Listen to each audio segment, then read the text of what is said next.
Alright, yo, what's up, everybody? Chetri here with Croy, aka 5Dev. Hello. And today we're LARPing Saturday Night Live. I have 20 questions for Croy. So before we get into the questions, tell me a little bit about the game, This is a visual novel based on Five Nights at Freddy's by Scott Cawthon. It takes place before Five Nights at Freddy's 4. It is a choose-your-own adventure with multiple different endings that are determined by your choices. Just a few days ago, actually, I believe I was the first person to upload gameplay of it, so... Shout out to Chetri, Markiplier's next. Please. Please. Yeah,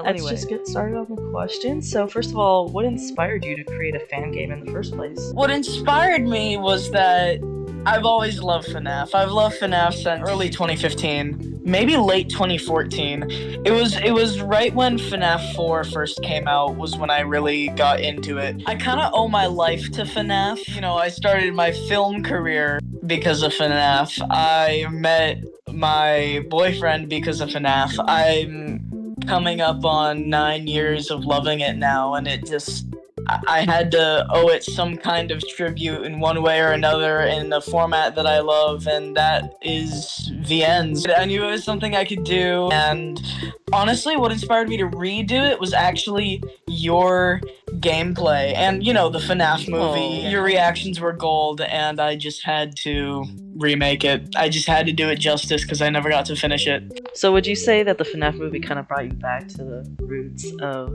the franchise? I mean, I would say, because I took such a long break to work on Dissension and my original film project, I kind of took a step back from FNAF. Afton's been work in progress for almost 3 years now. It's been on pause for almost 2 years.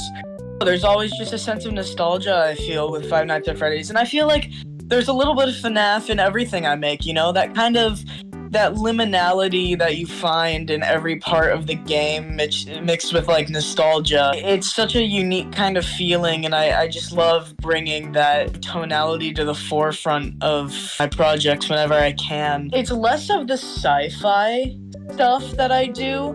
It's more of underdose. So yeah, I've always loved FNAF, and nothing necessarily inspired this specifically. It's just FNAF is constantly inspiring me, and this was just another outlet that I really enjoyed and knew I was able to produce.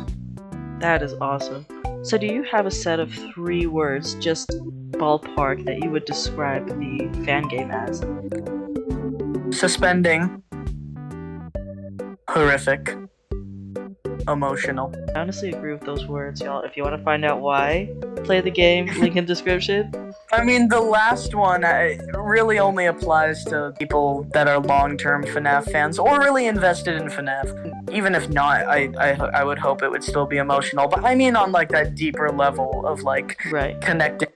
Yeah, something that you've enjoyed for such a long time. I think because I come from the first iteration of FNAF fans. Right. The stuff that I'm putting in there isn't just, I researched the FNAF wiki. It's from actual experience of having been into it for so long. And I think for people that have also been into it since, 2014, 2015, 2016, it's really going to resonate with those fans. It'll still be enjoyable for new fans, of course. Yeah. But old ones, I feel like it'll really hit home in a different kind of way.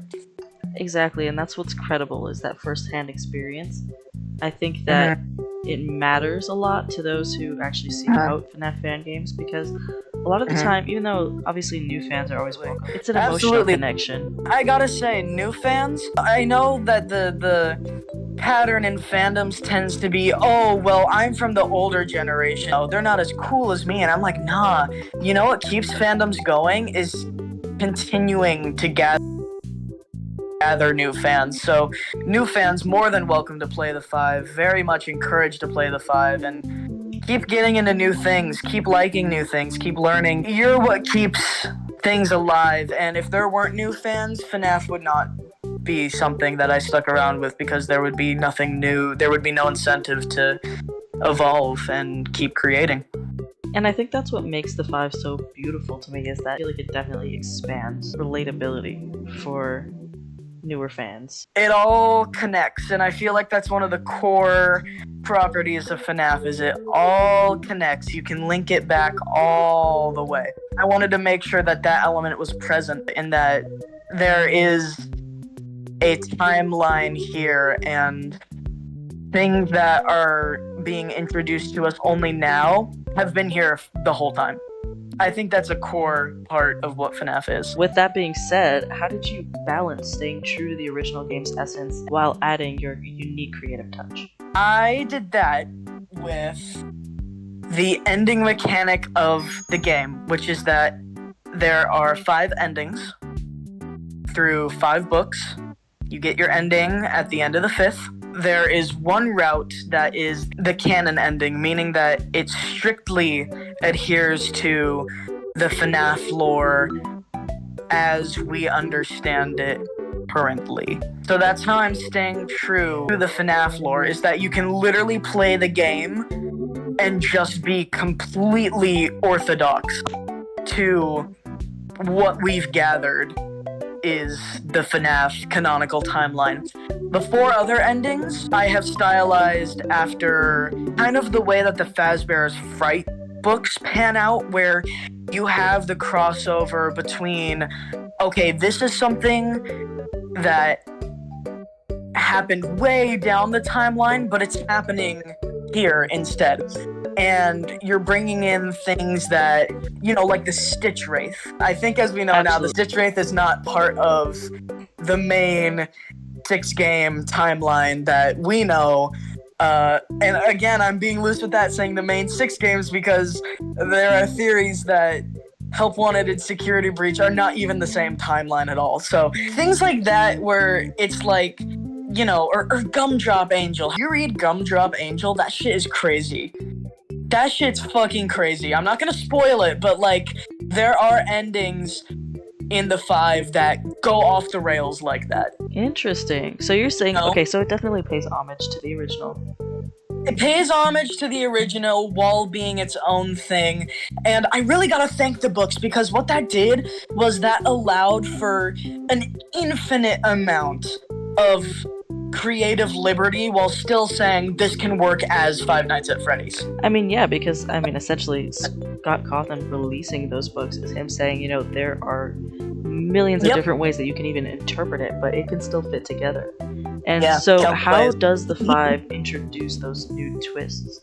Well, see, the thing is that I write it as I go. I have what the endings are planned out in my head. I don't have how we get there, which might be bad writing practice, but whatever works, girl.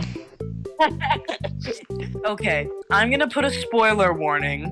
Watch Chetri's gameplay now, because that reveals what I'm about to say. Spoilers are coming now. So, you have these nonsensical kind of things that unlock different places, like you eating the moldy pizza. Well, I never said it was moldy, but come on. Veggie Let's combo, be honest. one of that was a fungus, okay, and it wasn't portobello. So finding the key under the greasy plate allowed you to see into the back room and see the suits from the original Freddy Fazbear's Pizza. And if you hadn't done that goofy, silly, nonsensical thing, you wouldn't have been able to open it. Just like FNAF 3, which is my favorite game, by the way. I know, boo, tomato. You have to press tiles on the wall on a specific night, and you have to go through the cameras and click all the cupcakes that are hidden in the darkness that you can barely see, and you have to jump through a wall to get to a tree to, be able to unlock the ending that sets the children's souls free. You would never think to do that, except the FNAF fandom would, but it doesn't make sense. Why does doing that unlock this? But it does, and I wanted to bring that element into the 5 as well. Given all its similarities to the original FNAF games, is there anything that you intentionally challenged? I would say the thing I challenged the most was William's design. I am an active Dave Miller hater. Afton really doesn't have a set design, especially the way that Scott sets up the games. He really doesn't have a boundary for William. He, See, as far that's as true. you know, is just a blob on a screen. As far as you know, he is See, that's- just a father. You don't know who he is. And I feel like I mean- the 5 really does bring an actual identity to William. I feel like his design should be menacing, and I never found Dave Miller or Steve Raglan to be menacing, you know? And Right. the voice, PJ Haywood's voice for William Afton, terrifying. That shakes you to your soul when you hear that. That isn't exactly how he could be presenting himself to keep his cover or be trusted by people, let alone children. And he said, I think one of the most brilliant things ever that really helped me develop Five Will's character, which was he shouldn't be so forthrightly off-putting. You know, he should be trustworthy to some capacity. You know, keep that menacing kind of venom there always as a presence, but on the outside, he should have a very well-maintained veneer of "you can trust me." I did say that his charisma is what he needs for Yes. his Right. mission to be successful. And Right. with that, also brings out his sense of almost narcissism that he made this. Yes.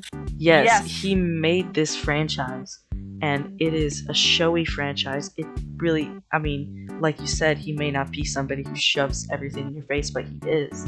He is putting everything in your face, and he wants himself to seem so welcoming. Even the way he refers to the animatronics as his designs, and Yeah. you kind of catch it as like Mhm. he's charging this entire franchise, and everything is about him.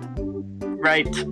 I remember when that curly lady who's giving the orientation to Mike when he puts the VHS into the player, and she says, "The genius who invented Freddy Fazbear's Pizza." I was sitting there and I just snickered to myself and I went, I know William wrote this script. Did you feel like it was challenging to create something that you weren't sure was entirely canonical? See, canon is such a tricky word for FNAF inherently. I think that was the hardest part is there really a canon to FNAF? Exactly. But are we sure that's canon? And you know, to anyone who knows FNAF, that answer to that is always gonna be no. We're never gonna know if it's canon or not, and that's kind of the point. That's kind of why we love it, right? So the hardest thing for me was gathering all of the theories that I believe to be most likely and having that be the canon, not just for the 5, but for Five Nights at Freddy's as a total, you know, collective timeline was the hardest part. And it's not necessarily MatPat's timeline. It's what makes the most sense to me and what I think is more the community's consensus. So I would say that is the hardest part. Yeah, so these challenges during the development processes are just something that you absolutely need a team for. And I feel like having Right. even a small team is really helpful. And It so my is. 7th question, actually, I just wanted to ask, tell us something about your development team. Let's get to know them. My development team, well, Chetri, hello, I'm speaking, and Sage. So you, of course, are one of my story consultants. Sage is also a story consultant. You are also my beta tester, of course, catching things like Kreffel. What would I do without you? So I just need to be more Kreffel next time. You're always the first, one of the first, if not the first, people to play the game and release gameplay, and your feedback is of priority number 1. Absolutely. I'm so honored. Second person on the development team is Sage, our lovely, lovely artist, and he does all of the CGs. He also helps me with character design. All the designs that you see on the sprites are not mine. They are sages. I just drew them in my style.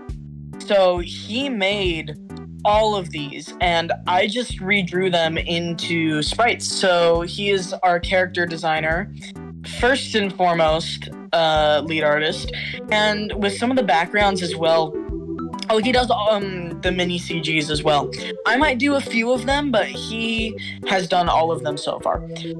That sign that you see at the beginning in the intro of Fredbear's Family Diner, that was him. In the main dining room, the animatronics in the back, those were also him. And he's always enthusiastic about it, always such a trooper, always so quick to get things done. There's definitely a lot of collaborative work going on behind the scenes with 5. I feel like there are so many moments that viewers and players don't get to see that are so important to understand what goes into development. So is there a funny story or anecdote from the development process that stands out to you? Uh-oh. Yeah. I remember when I booted up the game, I didn't want to run into any stupid problems. Right. Because I remember when I first started developing, the worst part of it wasn't figuring out how to code. It was, I know how to code, now why isn't this working? Very specifically in Ren'Py, they lay out for you what formats of files are or aren't going to work. I knew that. I read all of them. And I had an audio file that was not one of those formats. And I was thinking, why isn't it working? Why can't I get it to work? What did I code in wrong? No. I knew it had to be a certain kind of file. It was not that kind of file. And I still kept trying to jam that square peg into a circular hole and wondering, why isn't this working? What's wrong?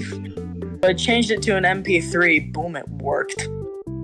And I just sat there. It took me like 4 and plus an upward of 4 hours. And I sat there and I just wallowed in my own loathing. Oh no, the first time I made the 5, tears. Many tears. To get away from that more mind-numbing aspect of development and coding and all of those issues, just getting back more into the game and the plot and the story a little bit more, did you have any aspects of the original game that you found challenging to recreate in your version? Hardest thing for me was definitely writing the end of book 1. And the kind of foreshadowing leading up to that, like, this is half a spoiler. I would still timestamp this. Go watch the gameplay now! Watch the gameplay, or I am gonna cut off your power and sing the Toreador March while my eyes flash on and off in your door tonight. Foreshadowing. Like when Charlie asks you if you believe in ghosts. Or when Elliot says it's not a crime unless you're caught.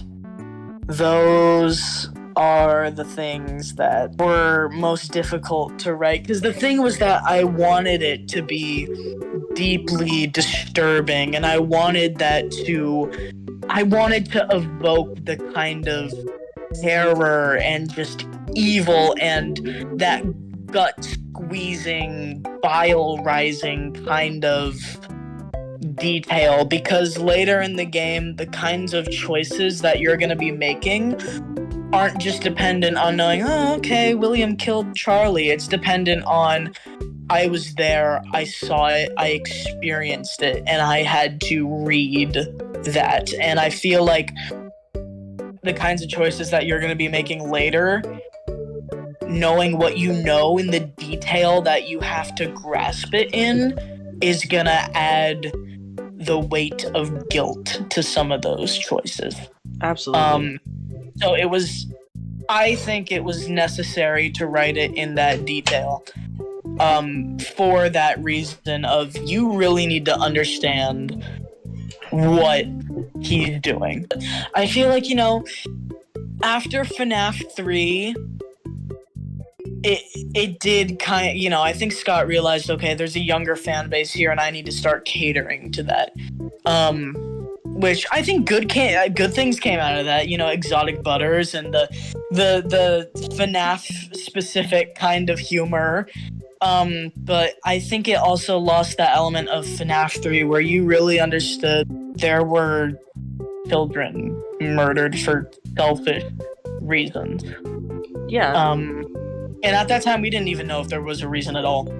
And I wanted to evoke that, which is something that I think is a shame is being lost on the newer fans, is you don't really get to understand that part of FNAF where it was like William didn't have a motive and he wasn't even really a fleshed out person with, you know, children and a family, and he's doing this to, you know, revive his son because he has sympathy for him, or, you know, to sustain his wife because he has sympathy or at least an obsessive attachment to her, or even that he cares about himself. So, I mean, he wasn't anything. He was just a monster. And I think it is such a shame that perspective is lost on the new fans, because they're coming into it and they're being flooded with context. At least for book 1 or the first part of the books, you still get the backstory of he was somebody's friend at one point in time.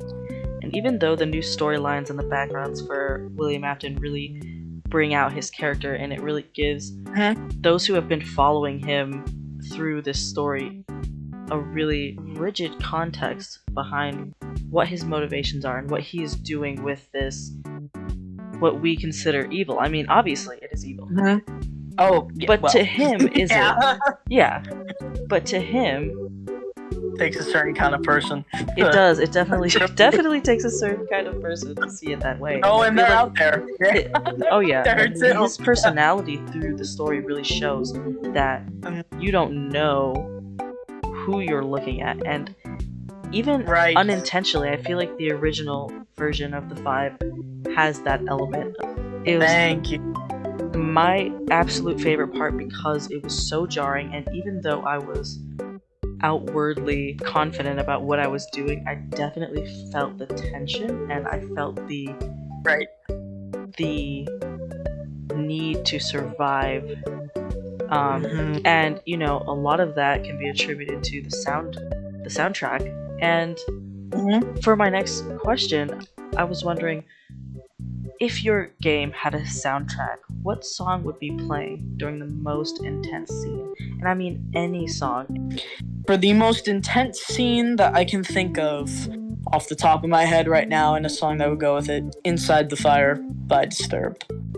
Speaking of this unique taste in music, what is the most unexpected feature in your game that sets it apart from other fan projects? I was gonna say that it's not too different from the Day Shift at Freddy's series, because that is also a visual novel that is not a dating simulator. Because that's the closest thing I have to compare the 5 to is Day Shift at Freddy's. I would say what makes the 5 different is that, I know this is gonna sound a little mainstream, but I'm gonna say what puts the 5 apart from any other FNAF fan game is the aesthetic, the Pinterest board. And by that, I guess I mean more the style of writing and style of visuals. You know what? Let me change my answer. I would say that the way that the story is written, where there is a canon route and then you can diverge from that. I think that's what makes the 5 unique, is that in Day Shift at Freddy's, you don't have anything canonical to the original FNAF. There's nothing that can be 100% faithful, because Day Shift at Freddy's is its own universe. But with the 5, you have multiple universes in one setting, and depending on the ending that you get, the context of what you're set up with in book 1 means completely different things. So if you take one piece of information, like I'll bring up the Fizzy Faz again. The One Piece! One Piece. Oh my. The One Piece is real! What that means for the canon ending is completely different to what it means in a different ending. Yeah, and what you said about new fans and old fans earlier is actually really relevant to that highway aspect, because not only do their choices make their ending different, but their interpretation of that ending or their interpretation of those choices, I mean, obviously depending on if they're playing based on their actual conscious decision, it feels like it's less of what is actually true or what universe it actually comes from, but what universe they are most familiar with or they're associating the story with. Yep. That's another thing that like I said earlier, which I think is really sad, that people aren't gonna... I mean, really, the newer fans, I can try to convey it as much as I can, what it was like knowing, you know, what William Afton was in 2015, but they've already had the curtain pulled for them, you know? It's like, that's why you don't open Christmas presents early, then stuff them back in the box, is because your reaction's not going to be the same when you open it in front of your family. You already know what's in there. Exactly. It's not, you're never able to capture that a second time. Even though a fan game might be considered something that might not have a lot of strength when it comes to canonical events or in general theories, interpretations of the franchise as a whole, I mean, you really are putting new experiences out there, and that's what matters. That's what matters to not only people who have no idea what's going on, but to people who have been searching for this new, or rather old feeling of discovering old characters. And on that note, I did want to ask you, if you did have a chance to collaborate with Scott Cawthon and make an official sequel, what ideas from the 5, or just any ideas in general, would you bring to the table? One thing I would beg of Scott to reintroduce, and not necessarily open,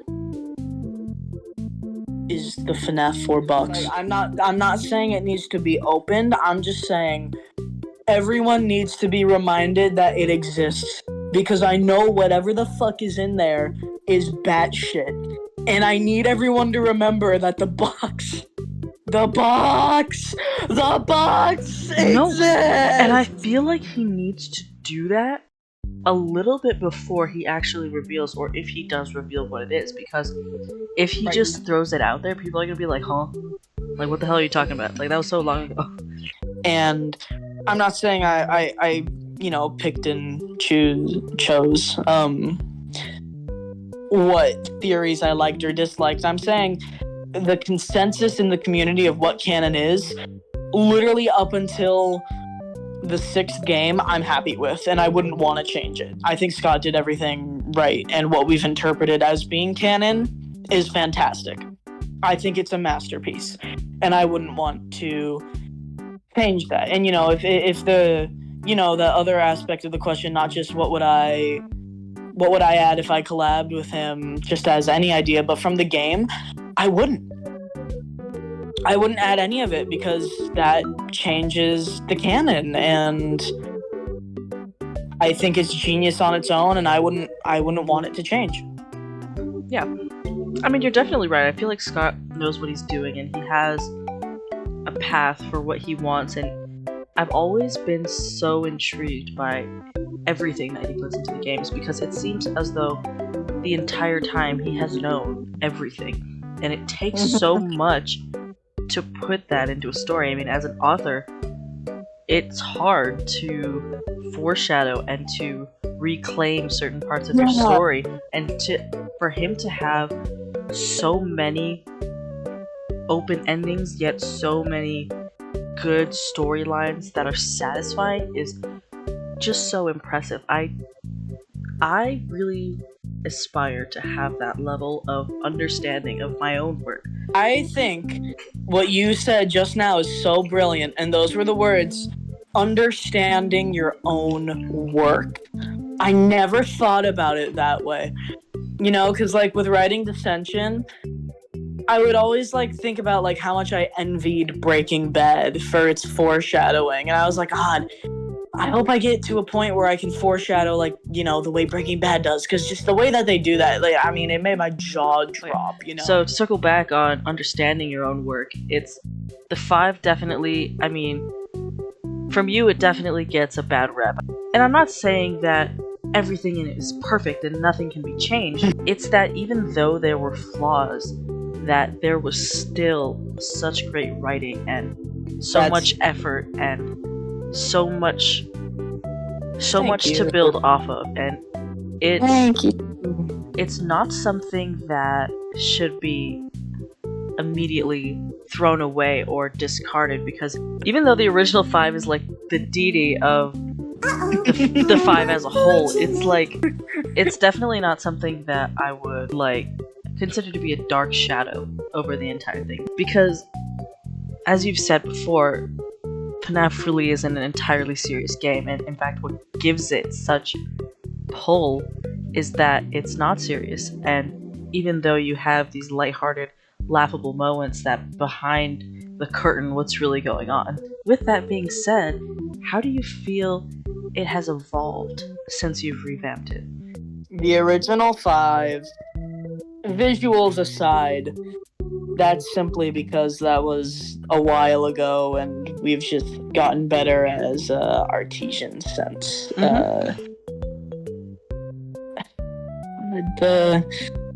Now, it wasn't a dating sim, it wasn't a dating game, it was very plot heavy. It's just that was even an option was cringe for me.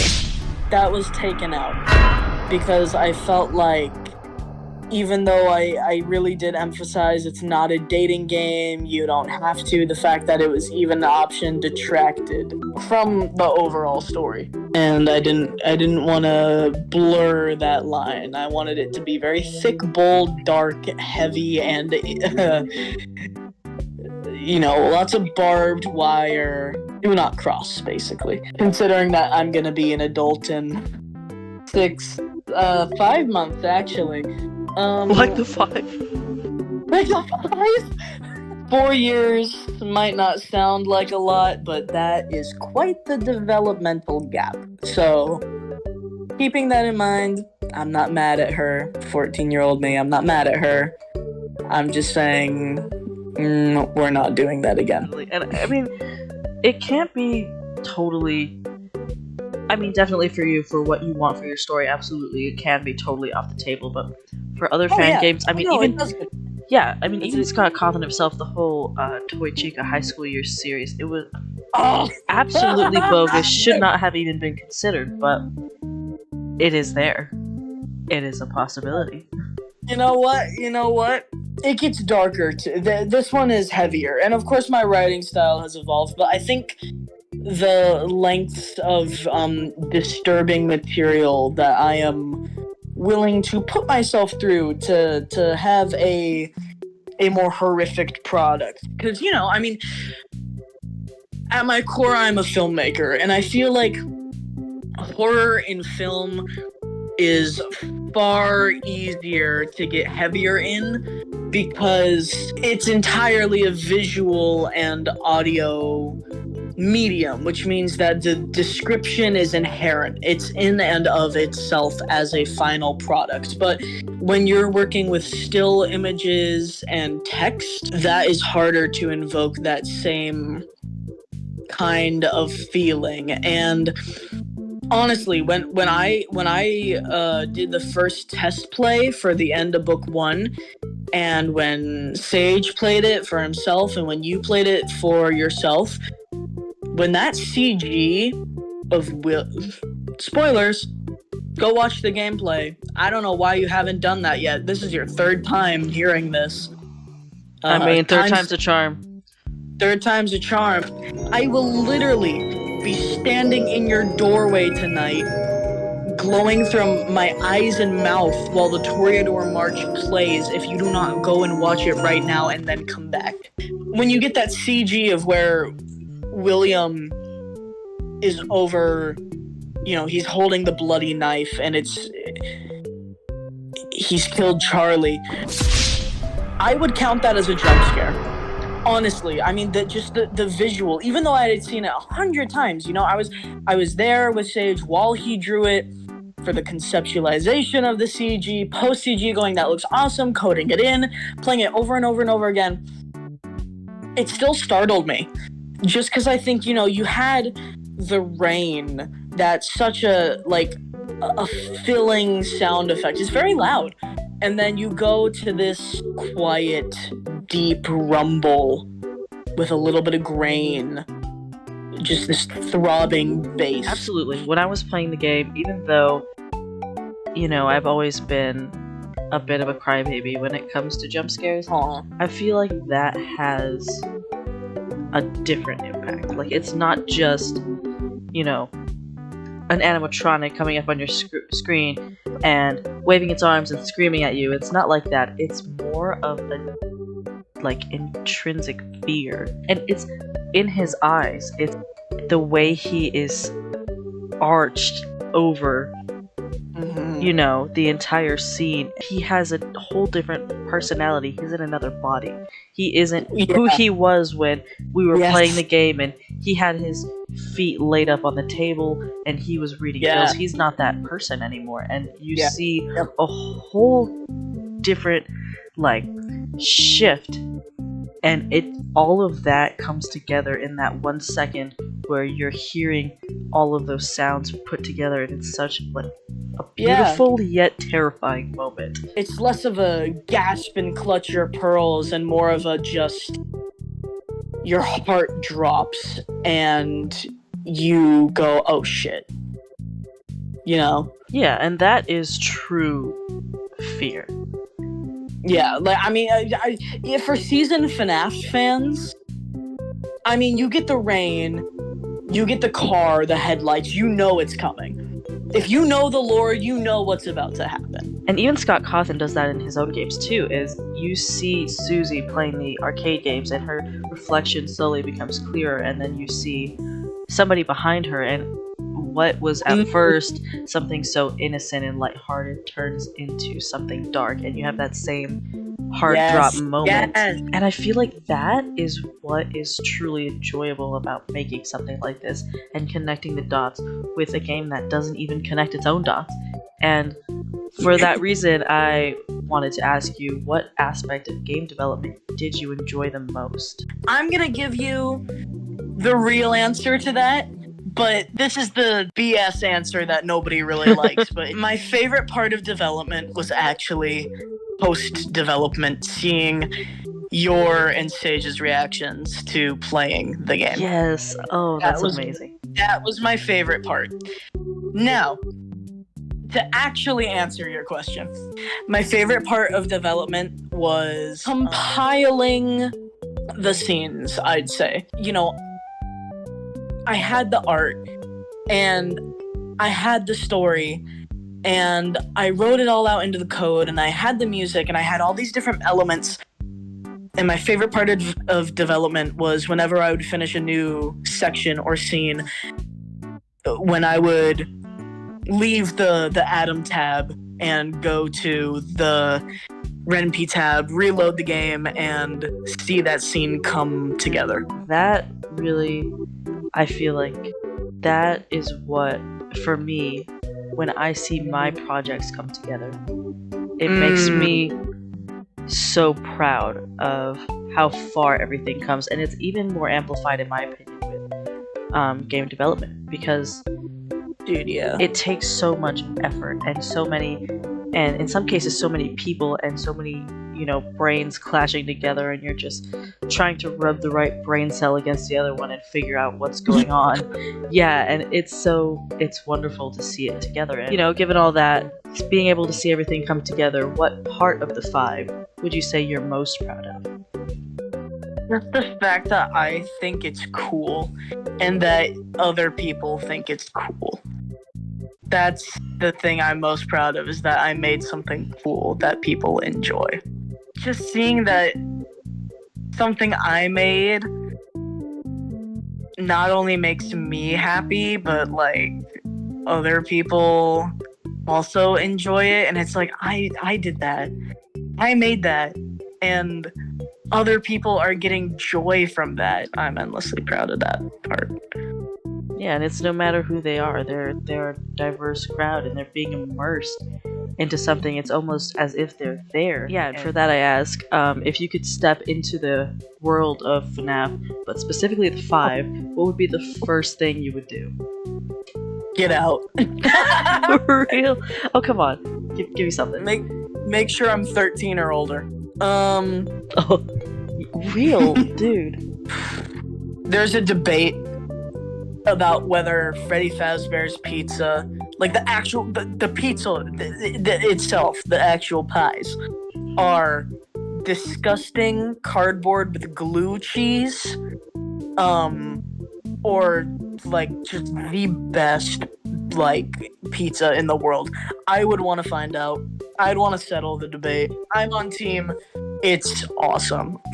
Yeah, and I feel like FNAF really, I mean, even though it might not have been inspired by it, it brings a lot of attention to real life franchises, Right. you know, real life places. And like you go to Chuck E. Cheese and you see the mouse animatronic, and you know, the first thing you think of is Five Nights at Freddy's, and it brings. Yeah, it's like the opposite of the sense of immersiveness, where it's almost like seeping into your real life. I mean, is that pathetic? Maybe, but listen, I think it makes a story great when you're thinking about it, you know, consistently. And it's almost as if he took his own Easter eggs from real life and brought them into his game. And for you, for the 5, did you bring any of the aspects of Five Nights at Freddy's, the original franchise, into your game that players wouldn't notice right away? Ooh. Oh, that's such a unique question. It's kind of in your face, but again, the Fizzy Faz B-side references, you know. I'm going to respectfully decline getting further into that answer, though, because that will become... Absolutely, yeah. Short answer, yes. Short answer, yes. Oh yeah, it's definitely important not to reveal everything so soon, because I feel like it's, like you said, it's like unwrapping a Christmas present before you actually open it, you know? And even though the viewers might have seen me play it, or have seen others play it for themselves, or seen Markiplier's really awesome 20-minute video, and hour-long Matt Pat theory about it, Yeah. even though they may have already seen that, they haven't played it for themselves, and that's what really matters, right? Yeah, just that's the reason Scott retired, is because he wanted me to take over. Right. Yeah, no, of course. And yeah, it's important not to spoil it, just like you wouldn't want to spoil a movie or anything like that. And that being said, if the 5 were adapted into a different medium, like a movie or TV series, who would you cast as the lead characters and why? Oh, fuck, that's cool! Right? Oh god, I love that you asked me this. Okay, this is the easy part, because these 3 were based on real people. So Croy would be myself, Jamie would be you, and Elliot would be Sage. William Afton, Jake Gyllenhaal, because of his performance in Nightcrawler. For Henry, Jim Parrick, who I actually interviewed for the Santa Barbara International Film Festival. I mean, those are the really only big players consistently in the story, though. Who do you feel like would be a good newbie? Josh Hutcherson. How do you hope players will feel, or what experience do you hope they'll have when playing the 5? For the old fans, I hope it will be a really good nostalgia trip. To the newer fans, I hope for the canon ending, I recaptured some of that sense of wonder that the mystery gave you in that era of Five Nights at Freddy's. And I hope that I captured that well enough for you to understand, or at least get a vibe, feel, taste of. The 5 definitely brings together old and new fans and gives them both an experience that they really can come together and relate on and have, like you said, the same sense of wonder that you know, just can't be recreated when you have such a complex story to tell. And in the future, maybe it will bring them together even more and give us an opportunity to have a more unified fandom. So for that, where do you see the 5 going in terms of story or gameplay enhancements in future books? Book 2, we're getting further in-depth look of the Aftons. So we're introducing Michael, we're introducing Evan as characters that you will be seeing and or interacting with. We are also bringing in sister location. We are also upping the stakes, so be careful what you click. We are also adding jump scares. If book 1 is the intro, book 2 is rising tension. Yeah, but with that being said, that was actually my last question. And all right. Yeah, it really was a pleasure having you here. It was a pleasure being here. I love being interviewed. I've always had... I'm the type of bitch who, when I brush my teeth, I think of how I would answer questions on Saturday Night Live. So same. Oh my god. You inflated my ego. Stroked it even. To all the viewers out there, I hope that this helped you get a little bit more into the 5, maybe even convince you to watch the video. And if this is your 4th warning and you haven't watched that yet, well,